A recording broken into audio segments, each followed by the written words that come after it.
Siguiendo con la organización de los partidos, hay una cuestión importante y es la que se refiere a las estructuras básicas de los partidos políticos. Hay una serie de unas estructuras que son típicas de los partidos políticos. La primera de ellas, pues, que podemos citar, sería el comité. El comité es la estructura básica de los partidos de cuadros. Tiene un cometido fundamentalmente electoral. Está presente, por ejemplo, en los partidos norteamericanos. Otra estructura básica fundamental es la sección o agrupación, que inicialmente era típica de los partidos socialdemócratas, pero que se ha extendido también a otros partidos. La sección o agrupación suele coincidir con los distritos electorales, tiene un carácter abierto, tiene ciertamente un carácter electoral, pero tiene también un carácter de activismo político, tiene una dimensión educativa, pedagógica, cultural. Hay autores que han dicho que esta estructura configura a partidos que se dice de ellos que son desde la cuna a la tumba, porque incluso realizaban, pues, en estas agrupaciones tareas sociales, como disponían de guarderías, escuelas, en fin, múltiples actividades que articulaban toda la base social del partido. En España actualmente el Partido Socialista sigue con esta estructura de la sección o agrupación, y también, bueno, el Partido Popular incluso tiene una estructura parecida en este ámbito. Otro modelo básico organizativo es el de la célula. La célula es típica de los partidos comunistas. Hay que tener en cuenta que los partidos comunistas, el modelo básico es el modelo bolchevique, que era una tendencia del Partido Socialdemócrata ruso, y es un modelo diseñado por Lenin para luchar en la clandestinidad. El Partido Socialdemócrata era un partido clandestino en la Rusia zarista, y entonces, bueno, la célula es la base de una estructura. Lenin lo definía como la vanguardia del proletariado, cuyo cometido principal es sobrevivir, ¿no? Y entonces la célula, pues, se organiza fundamentalmente en los centros de trabajo, es un grupo pequeño de personas, de 3, 4 personas, que se conectan verticalmente con la organización del partido. Nunca hay una comunicación horizontal, es siempre vertical. Claro, si en la represión, pues, es desarticulada una célula, pues esto no se produce en el resto de las células, aún en el mismo lugar de trabajo, ¿no? Esta estructura muy piramidal, muy jerarquizada, muy disciplinada, pues le permitió a los partidos comunistas luchar, estar en condiciones de trabajar políticamente en las condiciones más difíciles. En fin, otra estructura sería la milicia, que es la típica de los partidos fascistas. Es una organización de carácter paramilitar, violento, y su cometido es manifiestamente el destruir, incluso físicamente, a sus adversarios políticos. Bueno, otra cuestión se refiere también a la cuestión de la democracia interna en los partidos políticos, ¿no? La democracia interna en los partidos políticos son conocidas las tesis de Michels, que él decía que no es posible la democracia en un partido político. Incluso aquellos que se declaran manifiestan formalmente democráticos, porque para trabajar políticamente en un sistema hace falta organización. Y la organización, inevitablemente, dirá Michels, implica burocratización e implica oligarquización. De modo que hay dos factores, el organizativo y el psicológico, en cuanto a que hay individuos que buscan el poder político, pues le lleva a crear un grupo dentro de los partidos políticos que dedica más tiempo, tienen más conocimientos que la mayoría de los militantes de un partido y se distancia. Y bueno, tiene una gran capacidad de manipulación de lo que es la voluntad del militante ordinario, que no tiene ni el interés ni la dedicación de sus dirigentes. Entonces, bueno, esta es una cuestión muy debativa, de debate recurrente en los partidos. Se han articulado muchas fórmulas para contrarrestar de alguna manera estas tendencias que se producen en todos los partidos políticos. Hay que tener en cuenta que los partidos políticos son maquinarias con tendencias conservadoras. Todos los partidos, desde la derecha a la izquierda y a la extrema izquierda. Los partidos políticos solo cambian cuando no tienen más remedio. Entonces, bueno, la lucha por una mayor transparencia y democracia dentro de los partidos, pues es una tarea constante. En España, pues los últimos intentos que se han producido en este sentido, pues son las elecciones primarias, primero elecciones primarias cerradas y ya elecciones primarias abiertas para designar a los candidatos en los diferentes ámbitos políticos. Y bueno, esto puede suponer un avance importante, aunque tiene también estas elecciones primarias efectos no deseados, porque produce, por ejemplo, una personalización de la política y un distanciamiento de los dirigentes políticos de lo que es la organización del partido y de los programas del partido. Y bueno, esto es una cuestión que hay que tener también tener presente, ¿no? Bueno, otra cuestión es la de los sistemas de partidos, ¿no? Hay que tener en cuenta que un sistema de partidos tiene características propias y hace referencia pues a la ideología de los partidos, a la organización de los partidos, a las relaciones que se establecen entre los partidos, y genera un sistema propio que no involucra la suma de los partidos individualmente considerados, sino que tiene otra dimensión. Es una especie de subsistema del sistema político, que tiene una gran importancia. Incluso hay autores que van a sostener que el sistema de partidos contribuye de forma decisiva a la caracterización de un sistema político. En los sistemas de partidos debemos considerar pues 4 aspectos fundamentales. Uno sería la ideología vigente en los partidos políticos, el grado de penetración social. Esto es muy importante también porque según sea la penetración social, pues así será la estabilidad del sistema.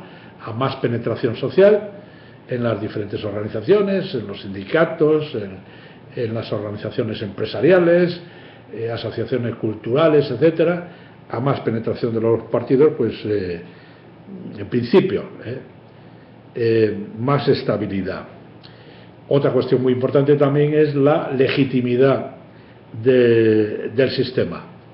El sistema de partidos normalmente legitima el sistema político, incluso, como he dicho antes, cuando hay partidos antisistema, porque en definitiva legalizar y el permitir la existencia de partidos antisistema, pues contribuye a su legitimación, ¿no? Y después otro aspecto muy importante también es la cuestión numérica, y esta es la que normalmente se utiliza para clasificar los diferentes sistemas de partidos, el criterio numérico. Así se habla sistemas de partido único, sistemas de partido hegemónico, etcétera. Y tradicionalmente es la que se ha utilizado con más frecuencia. Y siguiendo este criterio, pues muchos autores clasifican los sistemas en sistemas de partido único, que pueden tener un carácter totalitario o autoritario, y sistemas pluralistas. Dentro de los sistemas pluralistas, pues tenemos los sistemas bipartidistas. Los sistemas bipartidistas existen sobre todo en los países anglosajones, en el Reino Unido, en los Estados Unidos, en Nueva Zelanda, etcétera. Un sistema bipartidista implica cuando hay dos partidos que pueden llegar al poder. Está uno o el otro en el poder, y normalmente lo hacen con mayoría absoluta. Existen otros muchos partidos, naturalmente, pero no tienen posibilidades reales. El sistema es competitivo, hay elecciones libres, por supuesto, pero los terceros partidos normalmente no tienen posibilidades de llegar al poder. Ya los sistemas multipartidistas se producen cuando hay más de dos partidos que influyen directamente en el poder, en el gobierno, de una forma o de otra. Están en el Parlamento e influyen en el gobierno. Y bueno, entre estos sistemas pues existen sistemas en donde hay 3 o 4 partidos más o menos iguales y que pueden formar alianzas. Lo normal en Europa, por ejemplo, es la existencia de sistemas multipartidistas limitados y no polarizados.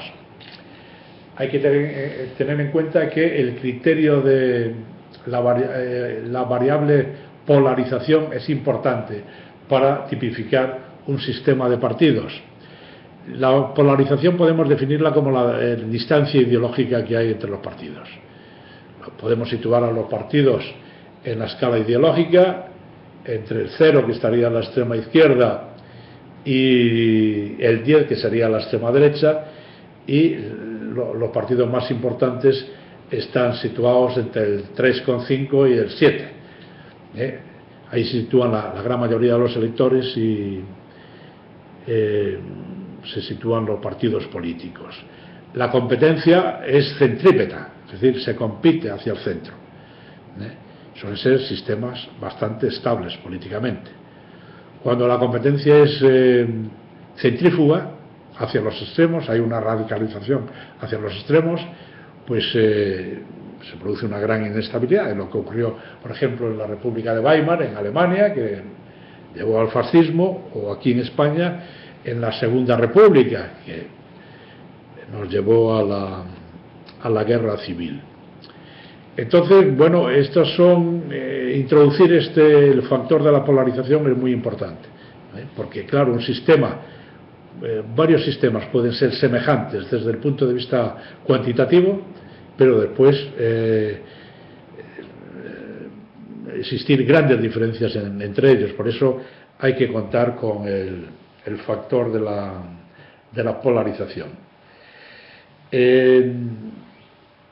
Hay sistemas también, he hablado antes de los sistemas multipartidistas limitados y moderados, y sistemas multipartidistas radicalizados, como los que he citado antes de la República de Weimar en Alemania o de la Segunda República en España. En fin, hay también sistemas atomizados, es decir, con muchos partidos que suelen ser inestables por esa gran variedad de partidos, porque se forman alianzas, pero esas alianzas se rompen con facilidad. Y en fin, hay que hacer referencia también a otra modalidad de sistema de partidos, que es el sistema con un partido preponderante o un sistema con un partido hegemónico. Estos sistemas son plenamente competitivos, con elecciones libres, pero hay un partido que gana siempre las elecciones, o al menos durante 5 elecciones consecutivas, gana las elecciones con mayoría absoluta o con unos resultados cercanos a la mayoría absoluta. Es lo que ocurre con los partidos, o ha ocurrido con los partidos socialdemócratas en los países escandinavos desde los años 30, o lo que ocurrió en India con el Partido del Congreso durante bastantes años, o en Japón con el Partido Liberal, o en fin, en Israel también con el Partido Laborista desde la independencia hasta los años 70. En fin, y hay otros autores que han destacado la existencia de lo que han llamado sistema de 2 partidos y medio. Este sistema ocurre cuando hay 2 partidos mayoritarios y hay un pequeño partido, pero que a pesar de que tiene un porcentaje de votos pequeños y tiene poca representación parlamentaria, es un partido decisivo, es un partido bisagra que permite a uno de los partidos mayoritarios pues formar un gobierno estable. Esto es lo que ocurría, por ejemplo, en Alemania, en la República Federal Alemana, con el Partido Liberal hasta los años 80. Le resultaba muy difícil por el sistema electoral conseguir mayoría absoluta a uno de los 2 grandes partidos, al cristiano-demócrata y al socialdemócrata. Entonces, para lograr esa mayoría tenían que pactar con el Partido Liberal. El Partido Liberal casi siempre estaba en el gobierno, con unos o con otros, era un partido bisagra. Ya después, con la aparición de los verdes, pues el sistema cambió y cambió todavía más cuando aparece el partido de Linke a la izquierda. ¿Cómo cambian los sistemas, los partidos y los sistemas de partidos? Hay autores que prestan atención sobre todo a los factores endógenos, a los factores internos, pero sobre todo a los factores externos. Y las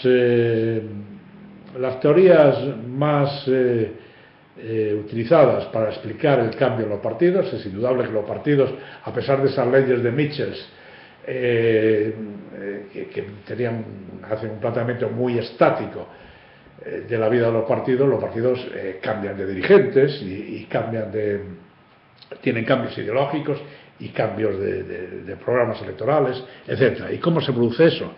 Bueno, la explicación más utilizada es que se producen cambios en el medio ambiente de los partidos, cambios externos en su medio social, en su medio político, que impactan en la organización de los partidos.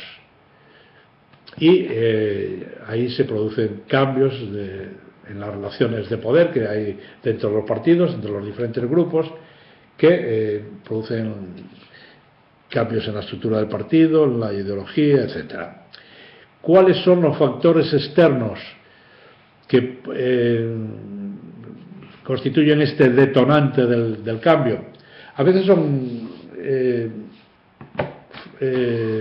acontecimientos históricos, como puede ser la caída del muro de Berlín, por ejemplo. Provocó una gran crisis en los partidos comunistas, por ejemplo. Pero normalmente en los sistemas liberal democráticos el factor decisivo del cambio son los resultados electorales. Cuando los resultados electorales se perciben como buenos resultados, pues la tendencia en todos los ámbitos del partido es a no hacer cambios. Si los resultados han sido buenos, ¿por qué? ¿Para qué vamos a cambiar? Si los resultados son malos, pues entonces se plantea la necesidad del cambio. Aquí en España, pues esto está muy claro, ¿no? Si vemos todas las crisis por las que pasó el PSOE en su momento, todo el problema de la articulación del centro-derecha español, el Partido Comunista, etcétera, pues este factor electoral ha sido muy importante. Y algunos incluso han llegado a formular una ley en el sentido de que el cambio en los partidos es inversamente proporcional a los resultados electorales. Es decir, a mejores resultados electorales, menos cambio; a peores resultados electorales, más cambio. Aunque, en fin, hay excepciones.